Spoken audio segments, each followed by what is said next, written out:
On the topic of COVID-19, much emphasis in the press has been placed on a botched response from the Trump administration quite early on.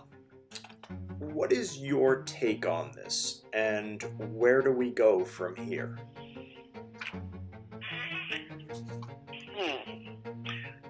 If you believe the reports coming from his people that national security knew and put in his briefings about the coronavirus in China back in like November of last year. And they really moved it to the front burner come the first part of January, and he didn't want to hear about it. And then he says, well, it's one person, and maybe it'll go to 5, and then it'll just miraculously go away. Yeah, tell that to the 133 plus thousand people who have died in this country alone. Yep. The numbers are skyrocketing again because some states decided that they didn't have to follow science and data. So are you in favor of another shutdown if the disease spikes, as it seems to be doing right now? Or do you feel that we have to just kind of adapt to a new way of doing things? I can tell you when I go out of my house, I have a mask on because that's the state ruling right now. Yeah. Governor Northam said if you're out in public, you got a mask on. Yeah. Why? It's not because I have COVID, but I might. It's not that you have COVID, but you might. Right. But if we both have masks on, the transmission of that disease drops to 3%. Mm-hmm. That's data. Yeah. So do you base it on it's going to go away, or do you base it on this is how it's transmitted and this is what we need to do? 6 feet apart, minimum. Wash your hands. Don't touch your face. Wear a mask. Is that so hard to protect yourself or your granny or your aunt and uncle or your parents? No, it shouldn't be. It should not be an issue. But groups have turned it into a First Amendment issue, and it's not a First Amendment issue. It is a matter of life and death. Right, it's a and severe whether or medical not issue. you live or you die depends on a lot of things. You don't know that the person that you're coughing on doesn't have a child who has major health issues. They're recovering from cancer. They're immune suppressed. And it is not your right to infringe upon my rights. Your rights end where my rights begin, and my right to life, liberty, and the pursuit of happiness starts with you not infecting me with a virus that we know is going to kill people who have autoimmune issues, other health issues. So am I in favor of another shutdown? I think that some states have found a pathway. They were tough in the beginning. And I love Cuomo, Andrew Cuomo. Mm-hmm. He is, I would listen to him before I would listen to the dunce on the White House. When it comes to coronavirus and how to handle it. Because he handled it. I would listen to Dr. Fauci. I sort of listened to Dr. Bricks, but she kind of sold her soul there for a while, and I had a little problem with her bowing down to the science deniers, the data deniers. Mm-hmm. Yeah, Dr. Fauci said originally, you don't need to wear masks. Well, at the time, we didn't think we had to. As more data has come in, then we've changed how we have to handle it. And, I mean, this is a deadly disease. It rivals the Spanish flu. Yes. From 1917, 18. Yeah. You just can't gaff it off. And I'm sorry, if you choose to go out in public and get without a mask and get into huge gatherings like we saw over 4th of July at Lake of the Ozarks and Miami Beach. Miami Beach is like clamping down. They're going back. Yeah, yeah. The mayor was on TV earlier today saying, we got a problem. We got to back this down. Some of the governors that said, oh, we're not going to wear masks, we're not going to make anybody wear masks, are suddenly going, our numbers are skyrocketing. Our hospitals are full. We have no beds. We have no ventilators. Right. We need to put in a mask order. Right. Personally, there should be a national mask order. Right. But the science denier and data denier says, oh no, and I'm not wearing one either. But he gets tested every day or every other day, and everyone around him does. Of course. But his advanced teams to Tulsa, FBI agents, or CIA, his advanced CIA agents, all tested positive. The girlfriend of Don Jr. tested positive. They may not give it to anybody, but they've got it. And from what I've heard of people who, media people who have actually done their television shows through the pandemic and through their coronavirus disease, it's not a pleasant thing to have if you're healthy. Think about it if you're not so healthy, or if you're 71 and you have diabetes, Right. or you're 73 and you have an autoimmune disease. Sure. You're going to die. Yeah. Really? So, I just think it's really a bad thing, and it's we just have to look at the science, the data, and follow the people who have spent their life studying disease transmission. Right. Because if you follow somebody who knows nothing about it, they're going to take you right through the briar patch and into the swamp. Now, do you think that the disease has been politicized by the right and or left?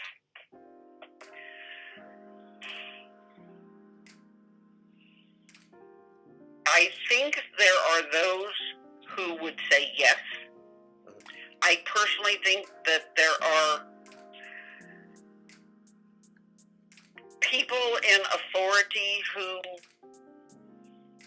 follow anything that comes out of the 1600 Pennsylvania Avenue to a T, because they're afraid to go out on their own because they might lose their election, or someone in their state may lose their Senate seat or their congressional seat. Right. And I think we know what color I'm talking about. In general, most of the people and most of the governors and mayors who are lean towards the blue, so to speak, are following the science. It's not because they're smarter.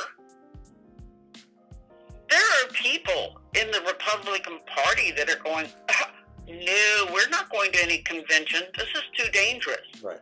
So is it politicized?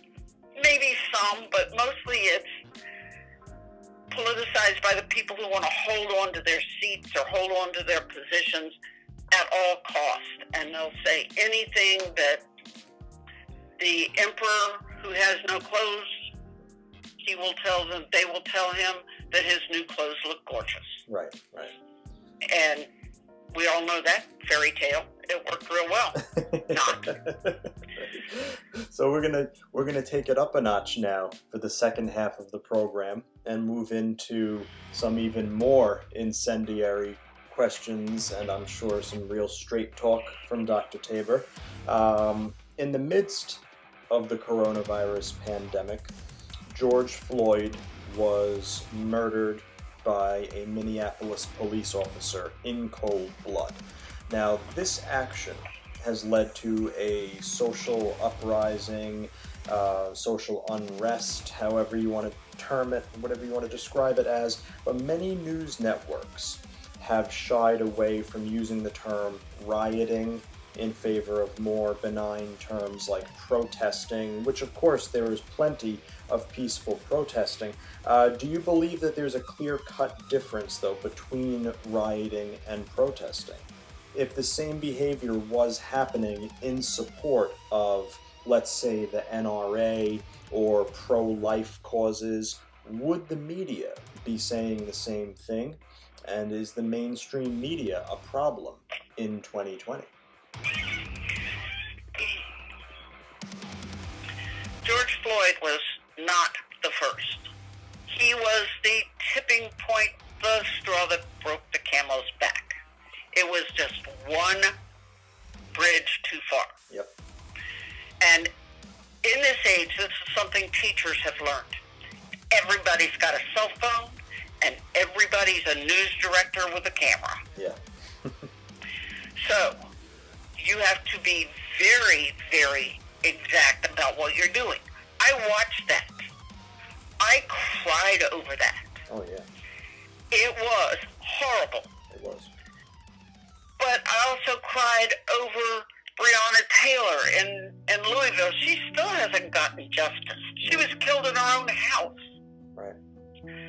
So, on a no-knock warrant delivered to the wrong address. Really? I think that when you look at the difference, there is protesting. There is walking down the street with a sign that says Black Lives Matter, and they do. Yes. It goes to the parable of the 99 and the 1. Your one sheep is lost, you leave your flock and go find the one and bring them back. Or your neighborhood, there's a house on fire. All the rest of the houses are fine, but one house is on fire. Where does the fire truck go? It goes to put out the fire at that one house. This is Black Lives Matter. Right.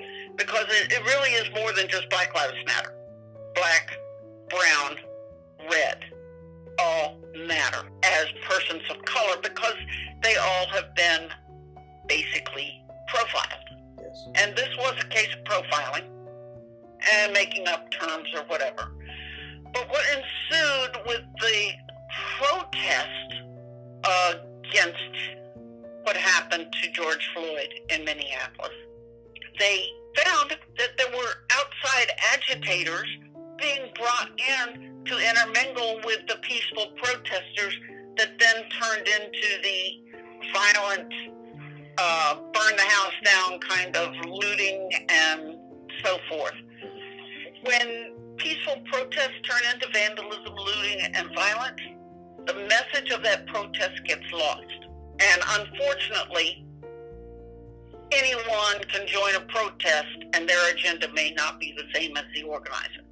Right. It's up to people to realize that not every protest is going to be a riot, and not every riot is a protest. Right.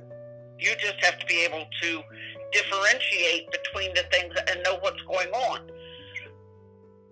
If the same behavior was happening in support of the NRA or pro-life causes, well, would the media be saying the same things? Maybe not, but then is it the same thing? I have a right to own a gun. Yeah. I have a right to be a member of the NRA. It is a choice.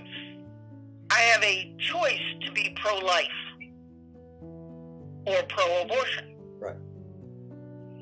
I don't have a choice of being Black, Latina, Native American. I don't have that choice. The media should be saying things and are they the problem? I don't think so, because if they had been a problem, no one would have seen the Federal Park Police Force marching through Lafayette Park, literally punching out an Australian videographer and tear gassing the reporter. It was caught on camera by another media outlet. And that to me was totally disgusting. And then to show up at the Episcopal Church and stand there, no, it wasn't a photo op. No, I'm done. The photo op. Mainstream media is not the problem. They're just shining the light on what the problem really is. Now, talking heads may be a problem, because I did hear at least one talking head trying to make someone say something that it wasn't. Yeah, that does happen. I lost all respect for that particular person, but let's say he was on CNN. Right. I know who you mean. Now, some have said that Black Lives Matter has been hijacked by mostly white young people with a far left agenda. Now, that's up for debate, of course, but do you believe that Black Lives Matter is being used to advance far left ideologies like socialism and even communism? From my understanding, the Black Lives Matter movement is shedding light on racial profiling, on how everything in this country has revolved around the European. I am a white Anglo-Saxon Protestant, and yes, while I did not grow up with a great amount of privilege, because my father was in the Navy and he was an enlisted man who was a high school dropout, there was no such thing as white privilege in that respect. We worked for everything, but the fact that I was white meant I could walk down the street and no one was going to mess with me. It's a shame to say that. I feel horrible that people cannot walk from point A to point B without being beat up or killed or jogging down the street because, you might have robbed somebody. Really? Where am I hiding what I'm robbing if I'm in my jogging shorts without a shirt? Really? Yeah. I'm asleep in my bed. You break in and you kill me. What was I doing? I was sleeping, and I was an EMT who served the public as a first responder. Yep. No,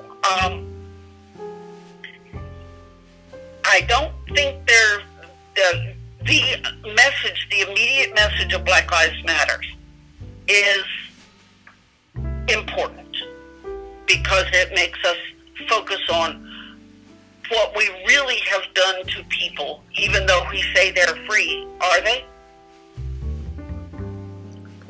And I may lose a few friends over this, but hey, you've got to look at life from somebody else's shoes. Go ahead, walk in them. You won't like it. Yeah. So if the extremists are getting into the protests and hijacking the message, I have not really seen that much of it. They're looking at reforming the police departments. They used the wrong term. They used the term defunding. They should have said reforming. Right. Because they don't want to do away with it. And the extremists are such a small minority. It's just like there's not a lot of Antifa that's involved with the Black Lives Matter. Just like on the opposite end of the spectrum, we know what the other people are. Right. And they're not us either. They are not the mainstream American person. No. They're a very small minority. Yeah, the fringe extremists on either side. That sometimes an entire party will get judged by its most extreme faction. Unfortunately, that does happen. But I see that possibly happening with the Democratic Party, but there are enough level-headed people who firmly believe that we need a more centrist, forgiving, loving country. Right, which harkens back to the question that you addressed earlier about Biden and his appealing to centrists and so forth.